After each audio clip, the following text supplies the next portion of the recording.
Assalamualaikum warahmatullahi wabarakatuh. Salam dan bahagia.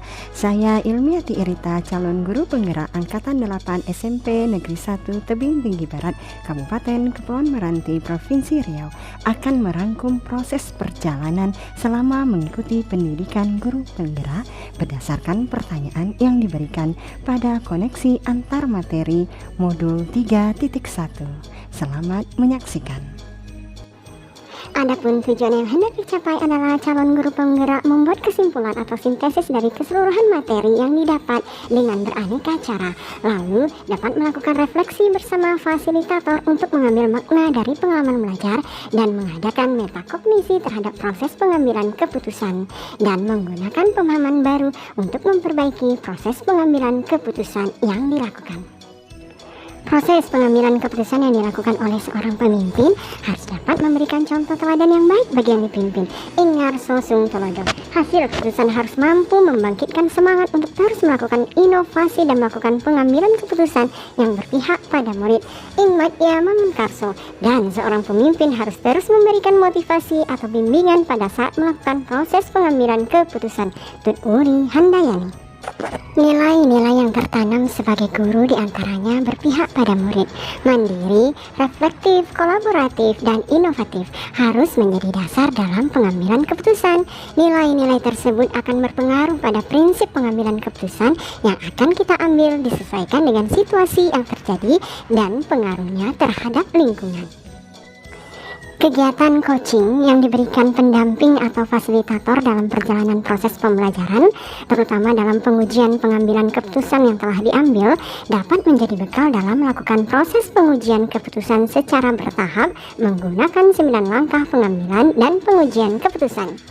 Coaching dilakukan dengan memenuhi kompetensi inti, diantaranya kehadiran penuh, mengajukan pertanyaan berbobot, dan mendengarkan aktif. Saat melakukan pengujian keputusan pun sebaiknya menggunakan kompetensi inti coaching tersebut, sehingga kita dapat menggali informasi sebanyak-banyaknya. Pengambilan keputusan menjadi efektif dengan pendekatan coaching. Guru yang memiliki kemampuan dalam mengelola dan menyadari aspek sosial emosionalnya akan memiliki kesadaran diri untuk memahami perasaan, emosi, dan nilai diri sendiri, memiliki manajemen diri sehingga mampu mengelola emosi dan perilaku, memahami kesadaran sosial sehingga mampu memahami sudut pandang dan berempati dengan orang lain, memiliki keterampilan berelasi sehingga dapat berkomunikasi dengan baik dan dapat mengambil keputusan yang bertanggung jawab. Masalah terkait dilema etika dapat akan diselesaikan dengan kepala dingin, hati yang tenang, sehingga pengambilan keputusan dapat dihasilkan keputusan yang bijaksana. Selanjutnya, studi kasus yang berkaitan dengan moral etika harus didasari dengan nilai-nilai yang dianut seorang pendidik berupa nilai-nilai kebajikan yang bersifat universal, diantaranya keadilan, keselamatan, tanggung jawab, kejujuran, rasa syukur, dan lain sebagainya. Dilema etika harus dianalisis menggunakan paradigma, prinsip, dan 9 langkah pengambilan keputusan dengan didasari nilai-nilai kebajikan tersebut. Pengambilan keputusan yang tepat harus dilakukan dengan cara yang tepat pula, disesuaikan dengan situasi yang terjadi, dengan berlandaskan nilai-nilai kebajikan universal. Saat keputusan yang diambil telah tepat, maka akan tercipta lingkungan yang positif, kondusif, aman, dan nyaman. Tidak ada pihak yang dirugikan, semua akan mendapat solusi atas permasalahan yang dihadapi. Selanjutnya, terkait tantangan yang ada di lingkungan saya, antara lain masih terdapatnya budaya yang dilakukan secara turun-temurun saat mengambil keputusan, sehingga sulit lepas dari kebiasaan tersebut dan menghasilkan keputusan yang tidak relevan. Untuk itu perlu adanya perubahan paradigma. Ibu dan Bapak Guru dalam pengambilan keputusan hendaknya harus berpihak pada murid. Di dalam pembelajaran, salah satu strategi agar berpihak pada murid adalah menggunakan pembelajaran berdiferensiasi. Pembelajaran berdiferensiasi dapat memenuhi kebutuhan belajar murid sesuai dengan kesiapan belajar, minat, dan profil belajar murid.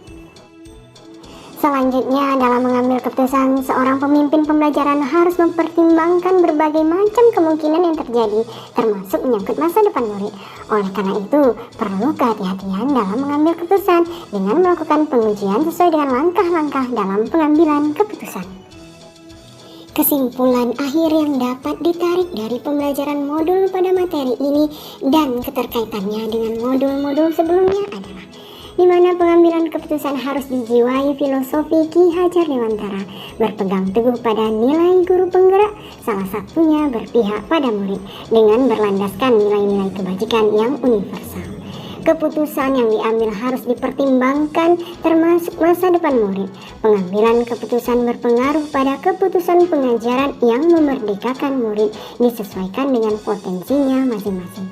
Seorang pemimpin haruslah memiliki kompetensi sosial dan emosional agar dapat mengambil keputusan dengan penuh kesadaran diri, mampu mengelola emosi, dan mengambil keputusan yang bertanggung jawab.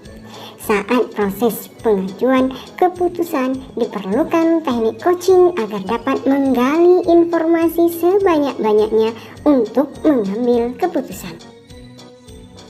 Sejauh mana pemahaman Anda tentang konsep-konsep yang telah Anda pelajari di modul ini, yaitu dilema etika dan wujudan moral, 4 paradigma pengambilan keputusan, 3 prinsip pengambilan keputusan, dan 9 langkah pengambilan dan pengujian keputusan. Adakah hal-hal yang menurut Anda di luar dugaan? Pemahaman saya terhadap materi tentang konsep-konsep yang telah dipelajari di modul ini adalah penerapan 4 paradigma pengambilan keputusan, 3 prinsip pengambilan keputusan, dan 9 langkah pengujian dan pengambilan keputusan sebagai langkah awal untuk menentukan apakah masalah tersebut merupakan dilema etika atau wujudan moral. Sebuah kasus dikatakan dilema etika apabila benar lawan benar, sedangkan dikatakan wujudan moral apabila benar lawan salah. Hal-hal di luar dugaan saya apabila sebuah kasus sudah dipahami sebagai pelanggaran hukum atau gagal uji, maka tidak perlu dilakukan langkah-langkah selanjutnya dan dapat diputuskan bahwa permasalahan tersebut termasuk wujudan moral, sehingga keputusannya adalah kita memilih yang benar. Sebelum mempelajari modul ini, saya pernah menerapkan pengambilan keputusan. Pada saat itu yang saya alami berdasarkan paradigma rasa keadilan lawan rasa kasihan, justice vs mercy, dan menggunakan prinsip melakukan apa yang saya harapkan orang lain lakukan kepada diri atau berbasis rasa peduli, care based thinking. Namun saat itu saya belum memahami bahwa yang saya lakukan adalah paradigma dan prinsip pengambilan keputusan. Setelah saya mempelajari modul ini, ternyata kasus yang saya alami itu adalah sebuah dilema etika dan perlu diselesaikan dengan langkah-langkah pengambilan dan pengujian keputusan supaya dapat dipertanggungjawabkan dan tentunya berpihak kepada murid. Setelah mempelajari modul 3.1, saya memahami bahwa dalam mengambil keputusan kita sebagai seorang guru tidak semata-mata berdasarkan nilai-nilai yang kita pegang, tidak berdasarkan cara pandang kita, namun keputusan yang saya ambil harus berlandaskan pada nilai-nilai kebajikan universal, tanggung jawab dan berpihak kepada murid. Keputusan yang diambil dapat melalui 9 langkah pengambilan dan pengujian. Sehingga dirasakan sangat penting mempelajari modul 3.1 karena sebagai seorang pemimpin pembelajaran pasti akan dihadapkan pada pengambilan keputusan. Keputusan yang diambil harus berdasarkan beberapa pertimbangan sehingga keputusan yang ada dapat dipertanggungjawabkan dan tidak salah dalam mengambil keputusan atau bahkan keputusan yang diambil tidak merugikan orang lain yang akan menimbulkan perselisihan. Dengan mempelajari modul 3.1, saya berharap lebih percaya diri, lebih mampu menganalisa permasalahan yang saya hadapi, dan mampu mengambil keputusan sesuai dengan paradigma, prinsip, dan langkah-langkah pengujian dan pengambilan keputusan, di mana keputusan yang diambil berpihak kepada murid sesuai dengan nilai-nilai kebajikan universal dan dapat dipertanggungjawabkan. Demikian yang dapat saya sampaikan. Saya Ilmiati Irita. Sampai jumpa. Assalamualaikum warahmatullahi wabarakatuh.